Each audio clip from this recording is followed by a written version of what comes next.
I called Dad selfish and he kicked me out after he excluded me from a family vacation to Hawaii. I got angry and stopped paying bills, and now he's on the street because Mom. I never thought I'd call my dad selfish. He's always been the kind of guy who demands respect just because he's the dad. But looking back, that one word selfish changed everything between us. It started about a month before my family's trip to Hawaii. I was on a video call with my mom, sister, and dad when they casually mentioned their plans. At first I was excited because I thought we were all going together. They talked about beaches and luau's and snorkeling, all the things I dreamed of doing. Then I noticed that no one was including me in the conversation. Wait, I asked, cutting them off. When are we leaving? The mood immediately changed. My mom's smile faltered, and Megan, my younger sister, looked away as if she suddenly found the wall behind me super interesting. My dad cleared his throat, and I knew something was wrong. Actually, he said, we didn't book a ticket for you. At first I thought he was joking. What do you mean? Why not? My mom jumped in, trying to smooth things over. It's nothing like that. We just thought you'd be too busy with work, you know, with how much you've been doing lately. We didn't want to stress you out. I couldn't believe what I was hearing. Sure, I was working a lot, I was working 2 jobs and saving up to move out, but it wasn't impossible to take time off. I told them that. I even said I could book my own flight if it was about the money. But my dad cut me off. It's not about that. We just thought it'd be easier this way. No offense, but it's a family vacation, and you've been so focused on other things lately. It's not like you can drop everything at the last minute. That doesn't make sense. I shot back. Why didn't you at least ask me first? We didn't think you wanted to go, he said with a shrug. It's no big deal. You'll survive. It's just a trip. It felt like a slap in the face. My own family was going on the vacation of a lifetime, and they didn't even consider including me. Not even an invitation. Megan looked uncomfortable, like she wanted to say something but didn't know what to say. My mom mumbled something about how it would be easier not to have to work around my schedule. But I was stuck on what my dad said. You will survive. After that phone call, I sat in my apartment trying to convince myself that it wasn't as bad as it felt. Maybe there was more to the story, maybe money was tighter than I thought, and they were too embarrassed to say so. Or maybe they really thought I was too busy. I tried to give them the benefit of the doubt, but it didn't take the sting out of it. Then they went to Hawaii and I saw the pictures. There was nothing tight about their budget. My dad posted a photo of himself lounging at some fancy resort, holding a cocktail with a little umbrella in it. Megan sent me a video of her swimming with sea turtles. My mom texted me a picture of the 3 of them smiling in front of a waterfall. No one even mentioned my absence. When they got back, I didn't want to bring it up right away. I thought I'd wait until they said something, gave me an explanation, something. But they didn't. At least not until dinner a week later, when Megan casually dropped something that changed everything. By the time they got back from Hawaii, I'd already decided not to ask about the trip. If they wanted to talk about it, fine, but I wasn't going to beg for details about a vacation they had deliberately shut me out of. The first few days were radio silence. Then my mom invited me over for dinner and said something about how it had been a while since we'd all sat down together. I thought it would be awkward, but I said yes. When I walked in, everything looked normal. My mom was setting the table, Megan was scrolling through her phone, and my dad was sitting on the couch watching a sports recap. No one seemed particularly upset or guilty, just their usual selves. Dinner started well. Small talk. Megan complained about school. My dad grumbled about a neighbor who parked too close to his driveway. No one mentioned Hawaii, and I wasn't going to. But then Megan started talking. Oh my God, the snorkeling was so cool, she said out of nowhere, grinning as she turned to me. You would have loved it, really. The turtles got so close I thought one was going to hit me. I froze. My fork clanked against my plate and my mom shot her a look, but it was too late. What was your favorite part? Megan asked, obviously not reading the room. I didn't even know how to answer. My mom quickly jumped in. Megan, let's not dash. It's okay. I interrupted. Megan, what was your dad's favorite part? Since he was the one who decided I wasn't coming. My mom froze, but Megan didn't. She looked confused for half a second before blurting it out.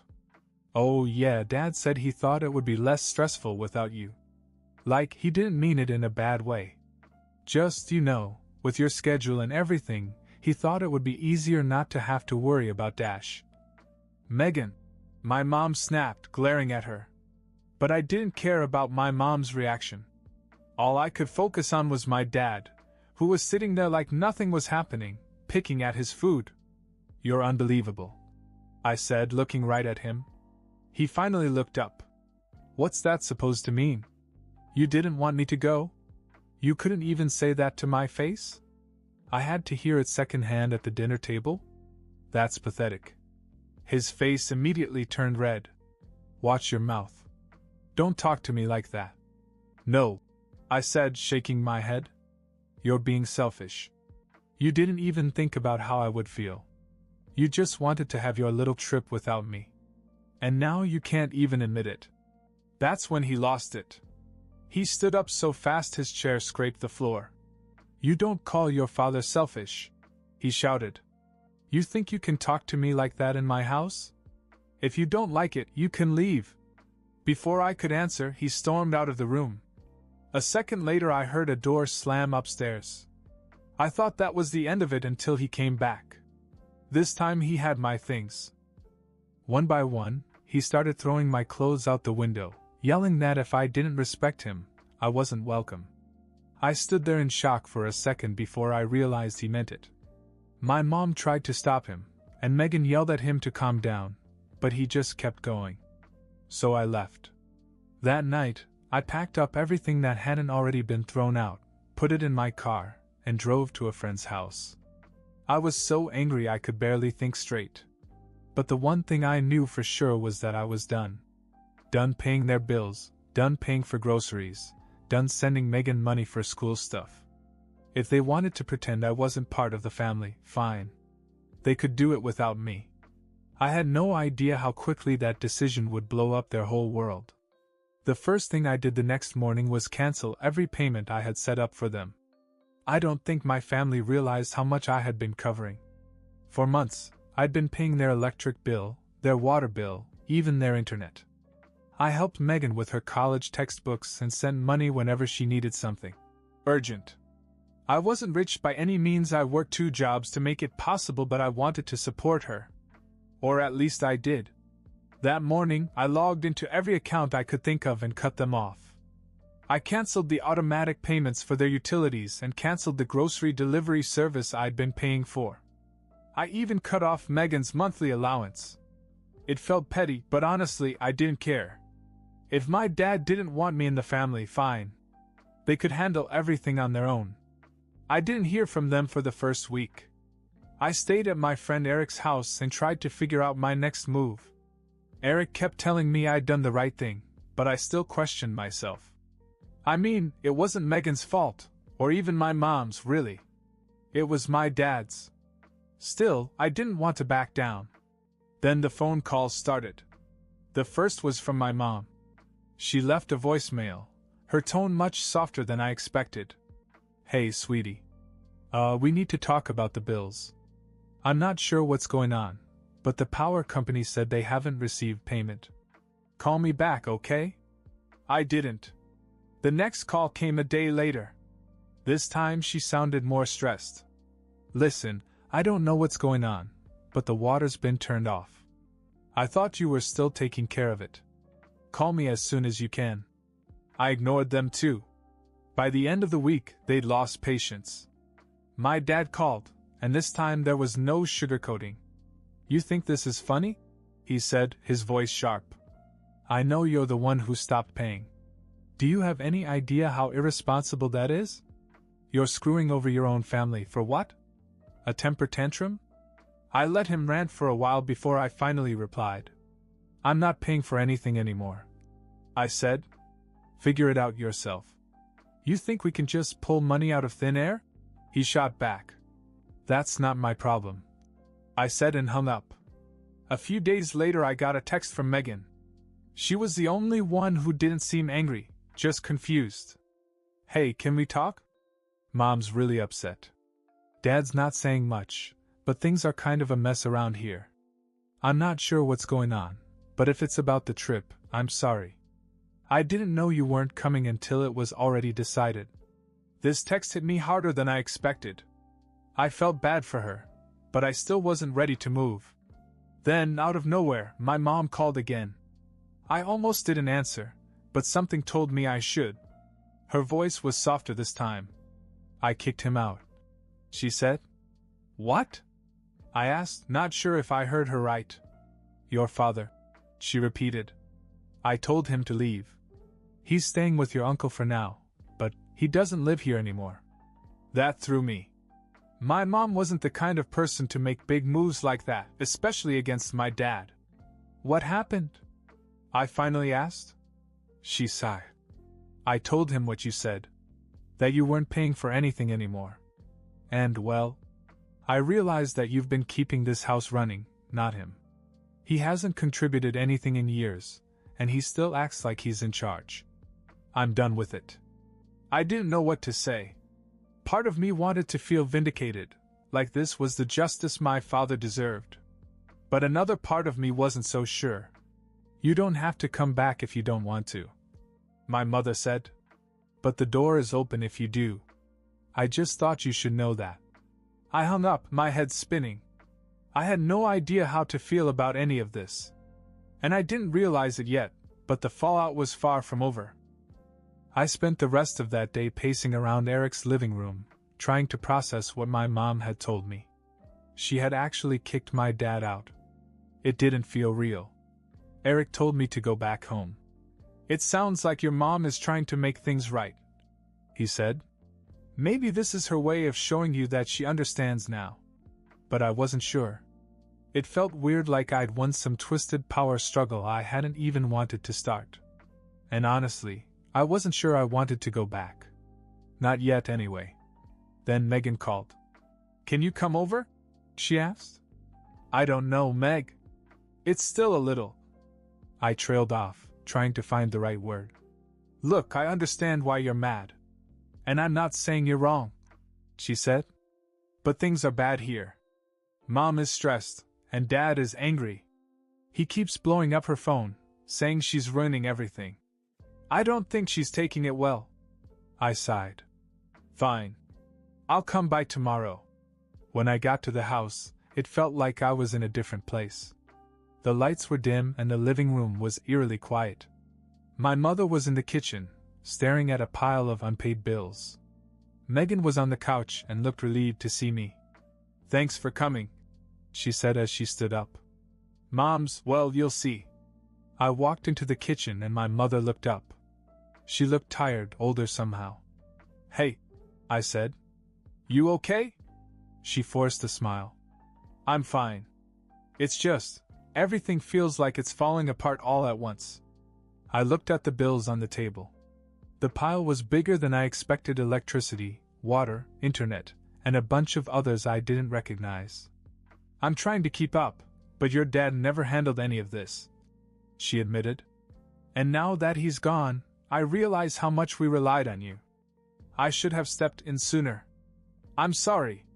It was the first time she ever apologized for anything related to the trip or the mess it had caused. And as much as I wanted to stay angry, I could see that she was really struggling. What are you going to do? I asked. I don't know yet, she said quietly. Maybe I need to get more hours at work. Or maybe I'll sell some stuff. I'll figure it out. It was hard to watch. I didn't regret cutting her off, but I hadn't expected things to spiral so quickly. And I certainly didn't expect my mom to be the one left picking up the pieces. That night, I stayed to help Megan with some school stuff and talked to my mom about how to budget everything. It wasn't easy, but I left feeling like maybe things would work out. Then, a week later, everything changed again. I was at work when I got a call from Megan. She sounded panicked. Did you talk to Dad? she asked. No. Why? He's here, she said. He just showed up. He's yelling at Mom, saying he won't leave until she takes him back. Can you come over? My heart sank. I didn't want to deal with him, but I couldn't just ignore it. Yeah, I said. I'm on my way. As I pulled into the driveway, I could hear his voice from outside. He was in full rant mode, pacing the living room while my mom stood there with her arms crossed. You think you can just kick me out like I'm nothing? He yelled. After all I've done for this family? I stepped inside and his eyes immediately landed on me. Oh, look who decided to show up, he said. The big shot. Are you happy now? This is what you wanted, isn't it? I clenched my jaw but said nothing. I could feel the tension in the room, like everyone was waiting to see what I was going to do. Dad, I finally said, keeping my voice calm. You need to leave. He laughed bitterly. And who's going to make me? You. This is still my house. Not anymore, my mother said firmly. That seemed to push him over the edge. He started yelling again, saying things I won't repeat here. But before he could go any further, Megan stepped in. Stop it, she shouted, her voice shaking. You're acting crazy. Just go. For a moment, he looked stunned, as if he couldn't believe she was siding against him. But then he grabbed his coat and stormed out, slamming the door behind him. The house was quiet after that, but it didn't feel like peace. It felt like the silence before something worse. After my dad stormed out that night, the tension in the house didn't go away, it just shifted. It was like everyone was holding their breath, waiting to see what would happen next. I ended up staying the night because Megan asked me to. She said she didn't feel safe with the way things were escalating. The next morning I woke up to find my mom in the kitchen, already on the phone. I didn't need to hear the conversation to know who she was talking to. Her tone was sharp, and I caught snippets of legal rights and restraining order. Is he still bothering you? I asked as she hung up. She nodded and rubbed her temples. He called 6 times last night. Left voicemails, too. I didn't listen to all of them, but the ones I did. She trailed off, shaking her head. I didn't push. Instead, I asked, what did the lawyer say? She sighed. They said it's tricky. Since he hasn't actually done anything violent, it's hard to prove he's a threat. But they're helping me file for legal separation. Once that's in place, we'll have more options. That was when I realized how far this had gone. My parents had always had their problems, but I never thought it would come to this. I spent most of that day helping my mom get organized, sorting through paperwork, making lists of things to do. Megan hovered nearby, quiet and worried. I could tell she was trying to keep it together, but it wasn't easy. Then, around dinner time, the doorbell rang. We all froze. No one was expecting visitors, and after the scene the night before, we were all on edge. My mother peeked through the window and immediately stepped back, her face pale. It's him, she whispered. I stood up, my heart pounding. I'll take care of it. She hesitated, but nodded and stepped aside. When I opened the door, my father was standing there, looking disheveled. His shirt was wrinkled, his hair was messy, and he had this wild look in his eyes. I just want to talk, he said. You need to leave. I replied, keeping my voice calm. Listen to me, he snapped, coming closer. I know I messed up, okay? But this is my family. You can't just shut me out like this. Nobody's shutting you out, I said. You did this to yourself. Now go. For a moment I thought he was going to argue, but instead he did something I didn't expect. He stepped back and pulled an envelope from his pocket. Fine, he said, pushing it into my hands. But you're going to regret this. All of you. Before I could say anything, he turned and walked away, disappearing down the street. I closed the door and looked at the envelope. My mom and Megan were watching from the hallway, their expressions a mix of curiosity and fear. What is it? My mom asked. I don't know, I said and opened it. Inside was a single piece of paper. It wasn't a letter or a threat, as I had half expected. It was a receipt. For a life insurance policy. The beneficiary? My mother. Is this real? Megan asked, her voice barely above a whisper. My mom took the paper and quickly scanned it. Her face went pale again. It's real, she said. But I don't understand. Why would he give this to you? Neither of us had an answer. But something about it didn't sit right with me. And as it turned out, we had good reason to be suspicious. The life insurance policy sat on the kitchen table like a loaded gun. Neither of us knew what to make of it. My mom called the insurance company the next day, and they confirmed that the policy was real. My dad had been paying into it for years. It doesn't make sense, my mother said for the 100th time. Why would he do this to you? Is this some kind of guilt trip? I didn't have an answer. Neither did Megan. The more we tried to make sense of it, the less it made sense. Things stayed tense for the next week. My dad's phone calls slowed down, but they didn't stop altogether. Megan went back to school, my mom started picking up extra shifts, and I went back to Eric's place, trying to give them space while keeping an eye on things. Then I got the call.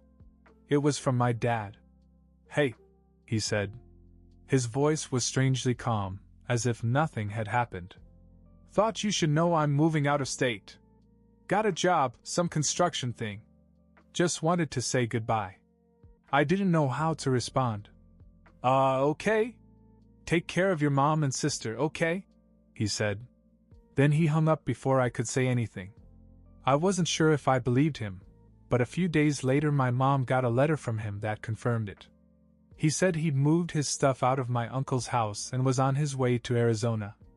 And just like that, he was gone. It felt surreal. After all the chaos, the yelling, the drama, he just left. We didn't know what to do at first. My mom kept waiting for him to show up, but weeks turned into months, and we never heard from him again. In the meantime, we all began to pick up the pieces. My mom got a better paying job and started paying the bills on her own. Megan started working part-time between classes to cover her own expenses. And me? I stayed out of their finances. I'd help if they really needed it, but I wasn't going to carry them like I used to. It wasn't easy, but something shifted in all of us. For the first time in years, everyone was standing on their own 2 feet. Months later, on a random Sunday, we all ended up at the house for dinner. It wasn't planned, I just stopped by to drop something off, and Megan got home from school early. My mom cooked, we talked, and for the first time, things felt normal. At some point, Megan brought up the trip to Hawaii. Crazy how much has changed since then, huh? She said. I laughed. Yeah. You actually pay for your own textbooks now. She threw a napkin at me, and my mom rolled her eyes. But we all smiled. The funny thing is, I don't think any of us would have chosen for things to happen the way they did. But in the end, it worked out. My dad leaving forced all of us to grow in ways we hadn't before. Every man for himself, I guess. But somehow we're all better for it.